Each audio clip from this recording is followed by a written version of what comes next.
बिस्मिल्लाहिर्रहमानिर्रहीम। एक और नई वीडियो के साथ पाकिस्तान अपडेट्स में आप तमाम दोस्तों को खुशामदीद कहता हूँ।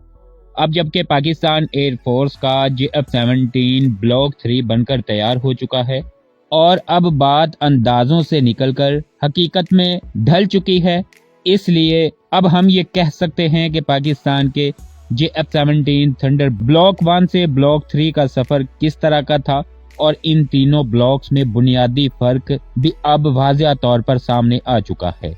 JF-17 थंडर ब्लॉक 1 से लेकर ब्लॉक 3 में क्या क्या तब्दीलियां हुई, आज इस सब को ही इस वीडियो में तफसील के साथ देखेंगे। मगर इन तमाम तफसीलात में जाने से पहले चैनल पर आने वाले नए दोस्तों को खुशामदीद कहता हूं और उम्मीद करता हूं कि आप दोस्तों ने चैनल को सब्सक्राइब कर लिया होगा। आप सब दोस्तों का बहुत शुक्रिया। अब आते हैं वापस पाकिस्तान के JF-17 थंडर पर और बिना देर किए देखते हैं इस एयरक्राफ्ट के तीनों ब्लॉक्स में बुनियादी फर्क को।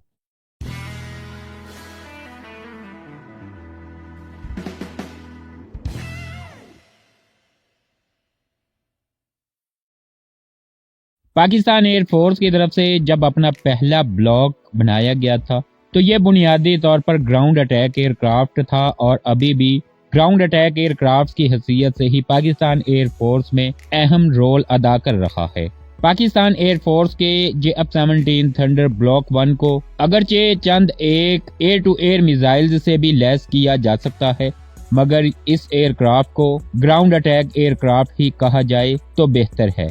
जबकि दूसरी तरफ पाकिस्तान एयरफोर्स ने जब इस एयरक्राफ्ट का अगला ब्लॉक यानी ब्लॉक 2 बनाने का फैसला किया तो ये एयरक्राफ्ट हकीकी मानों में मल्टी रोल एयरक्राफ्ट था जो BVR सलाहियतों से भी लैस था और इसके साथ साथ फिजा से जमीन तक मार करने वाले तमाम हथियार कैरी और फायर करने की सलाहियत भी रखता था। लेकिन इस एयरक्राफ्ट में भी रडार और दूसरे सिस्टम्स इस तरह के शामिल नहीं थे कि जिस तरह से जदीद और अगली नस्ल के एयरक्राफ्ट में यह सब कुछ लगाया जा रहा था। यही वजह थी कि पाकिस्तान एयरफोर्स की तरफ से ब्लॉक 3 बनाने का फैसला किया गया और इसमें वो तमाम मेजर तब्दीलियां की गईं जो कि वक्त की अहम जरूरत थी। अब अगर इस सब को थोड़ा तफसील के साथ देखा जाए तो पाकिस्तान एयरफोर्स ने ब्लॉक 1 को अपग्रेड करके इस एयरक्राफ्ट को इंतहाई दुरुस्तगी के साथ निशाना लगाने, मैरीटाइम स्ट्राइक की सलाहियतें फराहम करने और खास तौर पर लंबी दूरी पर मौजूद दुश्मन के एयरक्राफ्ट को तबाह करने के लिए अपग्रेड किया गया। खास तौर पर इस एयरक्राफ्ट में mid air aerial refuelling system का भी इजाफा किया गया। यह मुकम्मल तौर पर BVR सलाहियतों से लैस और डिजिटल कॉकपिट का हामिल एयरक्राफ्ट था जो लंबी रेंज के मिसाइलों के साथ साथ एक्सटेंशन किट्स बमों को भी लॉन्च करने की सलाहियत रखता था, इसलिए इसको ब्लॉक 2 का नाम दिया गया। ये एयरक्राफ्ट अपने पहले ब्लॉक से ज्यादा लंबी दूरी तक जाने की सलाहियत रखता है और तवील मुद्दत तक ऑपरेशन जारी रख सकता है। मिड एयर रिफ्यूलिंग की सहूलत इस एयरक्राफ्ट को ब्लॉक 1 से तकरीबन 2 गुना ज्यादा लंबी दूरी तक जाने की सलाहियत फराहम करती है। ब्लॉक 2 में ब्लॉक 1 की निस्बत फिजाई refueling system, modified avionics, ECM system और डाटा लिंक सिस्टम को अपग्रेड किया गया और ये एयरक्राफ्ट C-41 इन्वायरमेंट में हर तरह के ऑपरेशन सर अंजाम देने की सलाहियत रखता है। इन तमाम खूबियों के बावजूद ये एयरक्राफ्ट पाकिस्तान एयरफोर्स में वो मुकाम हासिल नहीं कर पाया जो कि पाकिस्तान एयरफोर्स चाहती थी। यही वजह थी कि ब्लॉक 3 डिजाइन किया गया और इस एयरक्राफ्ट में दुनिया की तमाम जदीद तरीन टेक्नोलॉजीज को शामिल किया गया। ये एयरक्राफ्ट अपनी इन तमाम सलाहियतों की वजह से अपने पहले ब्लॉक्स से न सिर्फ एक जनरेशन आगे का एयरक्राफ्ट है, बल्कि इस एयरक्राफ्ट में बहुत ही ऐसी तब्दीलियां भी कर दी गईं कि जो इस ब्लॉक को अपने पहले दोनों ब्लॉक से बहुत मुख्तलिफ किस्म का एयरक्राफ्ट बनाती हैं। एयरक्राफ्ट की बॉडी में भी बहुत सी तब्दीलियां की गई।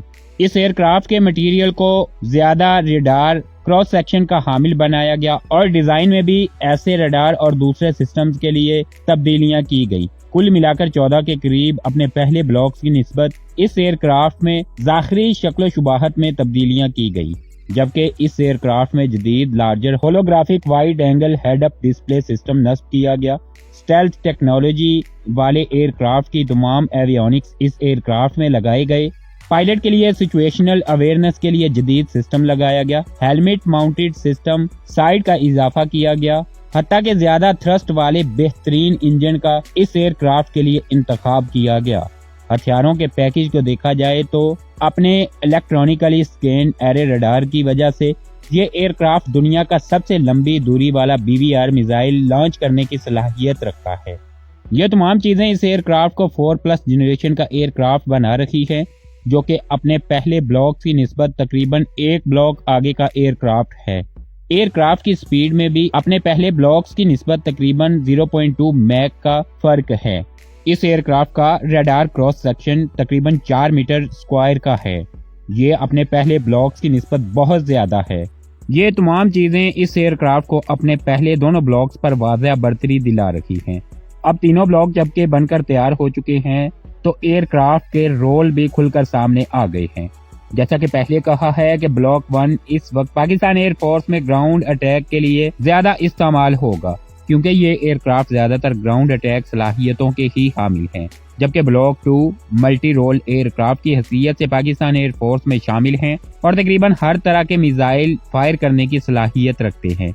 जबकि JF-17 थंडर ब्लॉक 3 PL-15 जैसा मिसाइल फायर करने की सलाहियत तो रखता ही है, लेकिन इसके साथ साथ दुनिया के जदीद 3 एंटी शिप मिसाइल भी कैरी और फायर कर सकेगा।